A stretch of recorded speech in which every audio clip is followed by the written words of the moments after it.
उत्तर बिहार में बाढ़ के खतरे के सुधार के बाद अब दक्षिण बिहार में बाढ़ का खतरा मंडराने लगा है। गंगा और उसकी सहायक नदी उफान मार रही हैं। ये बिहार की राजधानी पटना में उफान मार रही गंगा की तस्वीरें हैं।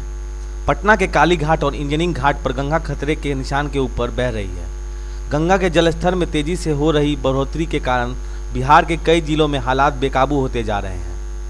पटना के कई क्षेत्रों में गंगा का पानी घुस गया है और सोन और पुनपुन नदियों ने जहानाबाद, गया में तबाही मचाना शुरू कर दी है।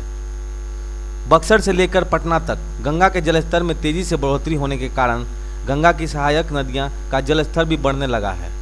यही कारण है कि नालंदा, गया, पटना, जहानाबाद और भोजपुर जिले के कई इलाके बाढ़ की चपेट में हैं। इस एरिया का हम भर जाता है पानी, आने जाने में तकलीफ होता है। अरे यहाँ का तो छोड़िए, हाल हमारे गांव में जब नाली नहीं निकलता है। बिहार का स्थिति सगरो ऐसा ही है, कहते हैं कि स्मार्ट शहर। जैसा कि आप देख सकते हैं कि जैसे गंगा जी के पानी का स्तर बढ़ रहा है, तो ये अपने यहाँ पे मार्किंग किया हुआ है, 10 मीटर से ऊपर आ गया, मतलब खतरे के निशान से ये ऊपर आ चुका है। सूबे में बाढ़ के कहर को देखते हुए मुख्यमंत्री नीतीश कुमार ने गुरुवार को नालंदा, गया, जहानाबाद और पटना जिले के बाढ़ प्रभावित क्षेत्रों का हवाई सर्वेक्षण किया।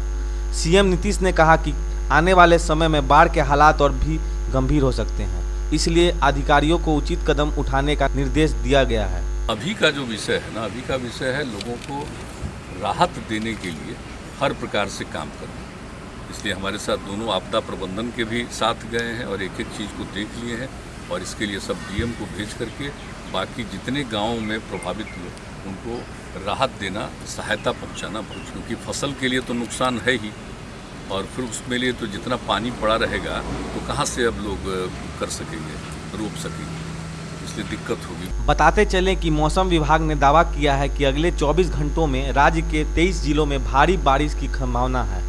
गुरुवार को गरज के साथ ही हो रही बारिश के दौरान गया के डोभी प्रखंड के गमरिया गांव में ठनका गिरने से 2 लोगों की मौत हो गई। उधर जहानाबाद के निचले इलाकों में फल्गु नदी और दरघा नदियों का पानी भर जाने से हजारों एकड़ जमीन में लगी फसल बर्बाद हो गई है। जहानाबाद में नेशनल हाईवे 110 पर फल्गु नदी का पानी चढ़ जाने से आवागमन बाधित हो गया है, तो नेशनल हाईवे 3 पर दरघा नदी का पानी चढ़ गया है। उधर भोजपुर जिले के बड़हरा प्रखंड में गंगा ने तबाही मचाना शुरू कर दिया है। अभी पानी का स्तर बढ़ जाए तो क्या कर सकता है, हमें नहीं लग रहा है कि कुछ उस तरह से। अभी देख लीजिए आप, न एनडीआरएफ का कोई टीम है, न कहीं कुछ उस तरह का मतलब मेरे अनुसार इस तरह का कुछ प्रबंध नहीं किया गया है सरकार के द्वारा।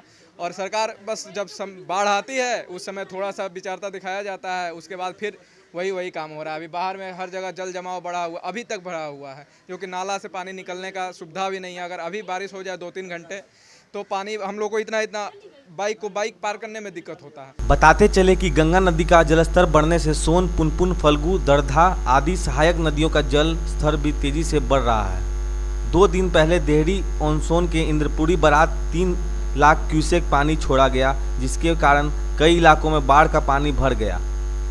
इधर गंगा का जलस्तर बढ़ने से पटना का सीवरेज का पानी नहीं निकल रहा है, जिसके कारण राजधानी पटना भी जल जमाव और बाढ़ का खतरा मंडराने लगा है। पटना का, नालंदा का, गया का, जहानाबाद का, ये चारों जिले के विभिन्न हिस्सों को जो प्रभावित है कई नदियों से, शायद और कई जगहों पर तो हमने देखा है आज कि बहुत ज़्यादा प्रभावित है और एक खतरा और बढ़ सकता है। अगर गंगा नदी का जलस्तर और ऊंचा होगा तो वहाँ से आने वाले जितने भी नदियाँ हैं वो फ्लो वहाँ नहीं कर पाएगी, तो और ज़्यादा पानी फैलने की संभावना बढ़ेगी। इसलिए आज ही एक चीज़ देख करके और कल ही हमने तय कर दिया है कि पटना जिला और नालंदा जिला के डीएम और उसके साथ और लोग जा करके पूरे तौर पर हमने बता दिया है, इसको पूरे तौर पर देख लीजिए।